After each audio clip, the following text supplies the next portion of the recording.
Bismillahirrahmanirrahim. Assalamualaikum warahmatullahi wabarakatuh. Apa kabar anak-anak hebat? Semoga kalian dalam keadaan sehat dan tetap semangat untuk belajar. Pada kesempatan kali ini, kita akan mempelajari tentang kemagnetan pada subtopik induksi magnet dan konsep gaya Lorentz. Materi IPA kelas 9 semester 2. Poin-poin yang akan kita pelajari yaitu yang pertama induksi magnet, kemudian gaya Lorentz, yang ketiga penerapan gaya Lorentz pada motor listrik, dan contoh soal serta pembahasan. Baiklah, langsung saja kita mulai ya. Yang pertama adalah induksi magnet.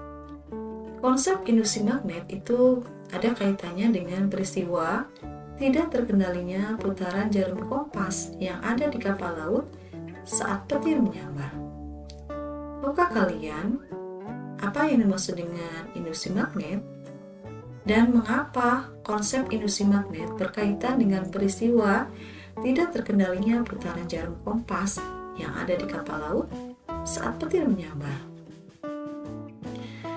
Baik, untuk itu mari kita pelajari tentang induksi magnet ini dengan penuh semangat.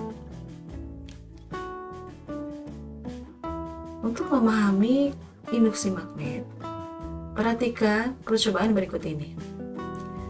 Ya, ketika kawat berarus listrik didekatkan ke jarum kompas, maka jarum kompas menjadi bergerak.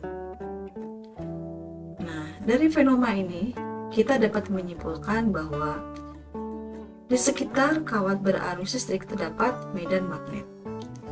Bergeraknya jarum kompas berarti ada interaksi dengan magnet yang lain. Nah, magnet itu dihasilkan dari kawat berarus listrik. Nah, apa yang sudah kita temukan pada percobaan tersebut sebenarnya itu sudah dilakukan oleh seorang ilmuwan yang bernama Hans Christian Ørsted pada tahun 1820. Beliau menyimpulkan bahwa arus listrik dapat menimbulkan medan magnet. Atau dengan kata lain, di sekitar kawat berarus listrik terdapat medan magnet. Lalu bagaimana menentukan arah magnet dan arah arus listriknya? Kita bisa menunjukkan dengan kaidah tangan kanan. Arah ibu jari ini menunjukkan arah arus listrik, sedangkan keempat ibu jari yang lainnya, ini menunjukkan arah medan magnet. Jika arah ibu jarinya ke atas berarti arah arus listriknya ke atas, maka arah medan magnetnya menjadi berlawanan dengan arah putaran jarum jam. Sebaliknya, jika dibalik arah arusnya ke bawah, maka arah medan magnetnya menjadi searah dengan putaran jarum jam. Berikutnya gaya Lorentz.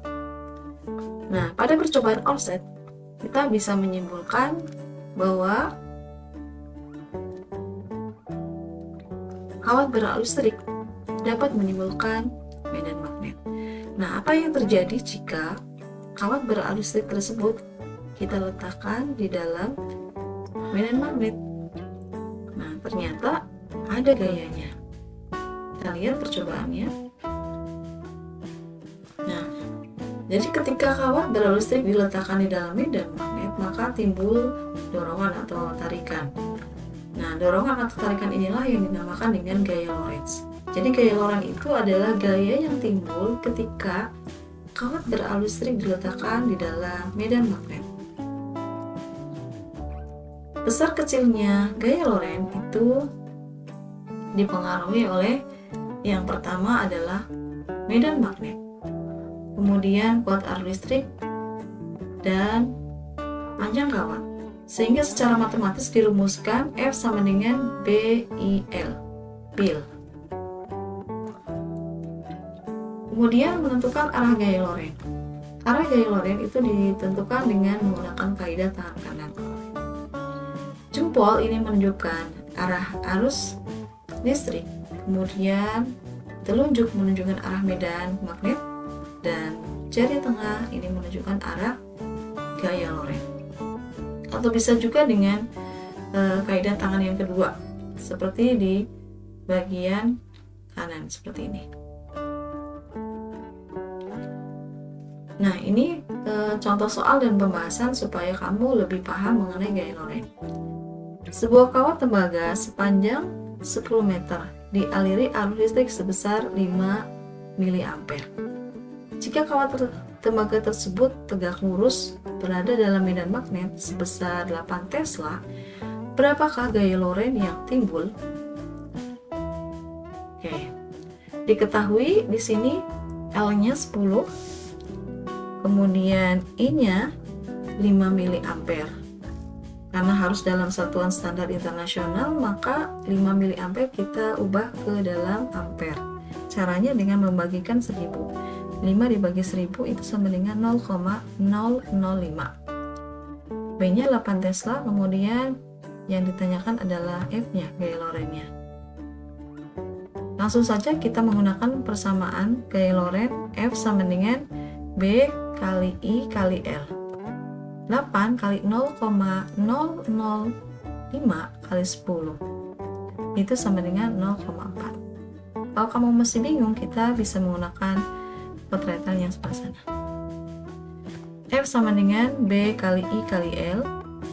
Kita masukkan B 8 kali 5 per 1000 kali 10. 8 kali 5 kali 10 itu sama dengan 400. 400 kemudian dibagi 1000. Coret jadi 4 per 10. 4 per 10 itu sama dengan 0,4. Kita lanjut ke contoh soal yang kedua. Jika gaya Loren yang timbul oleh kawat tembaga sepanjang 2 meter dan dialiri arus listrik sebesar 2 mA adalah 12 Newton, maka berapakah besar medan magnet yang melingkupi kawat tersebut? Diketahui L-nya 2 meter, kemudian I-nya 2 mA. 2 mA kita jadikan ke ampere, jadi 2 kali 10 pangkat negatif 3. F-nya 12 Newton. Yang ditanyakan adalah B-nya, medan magnetnya. Kita ubah dari persamaan gaya Loren, F sama dengan B kali I kali L. Yang ditanyakan adalah B-nya. Maka B sama dengan F dibagi I kali L. Kita masukkan harganya. F-nya 12 dibagi 2 kali 10 pangkat 3 kali 2. Kita kalikan dulu yang bawah, 2 kali 2 4. Kemudian 12 dibagi 4 sama dengan 3. 3 kemudian kali 10 pangkat min 3 ya, 3 per kali 10 pangkat min 3. Kemudian naik ke atas pangkatnya jadi 3 kali 10 pangkat 3 Tesla. Kemudian penerapan gaya Loren pada motor listrik. Gaya Loren itu dimanfaatkan pada alat-alat yang berfungsi mengubah energi listrik menjadi energi gerak. Contohnya pada motor listrik. Motor listrik ini digunakan untuk menggerakkan baling-baling pada kipas angin. Komponen utama motor listrik ini adalah magnet tetap dan kumparan. Jika ada arus yang mengalir dalam kumparan yang terletak di dalam medan magnet, maka kumparan tersebut akan mengalami gaya Loren. Demikian penjelasan mengenai induksi magnet dan gaya Loren. Semoga apa yang sudah kita pelajari dapat kamu pahami dan bermanfaat. Jika video ini bermanfaat, jangan lupa like, komen, dan subscribe. Terima kasih. Billahi taufiq wal hidayah. Wassalamualaikum warahmatullahi wabarakatuh.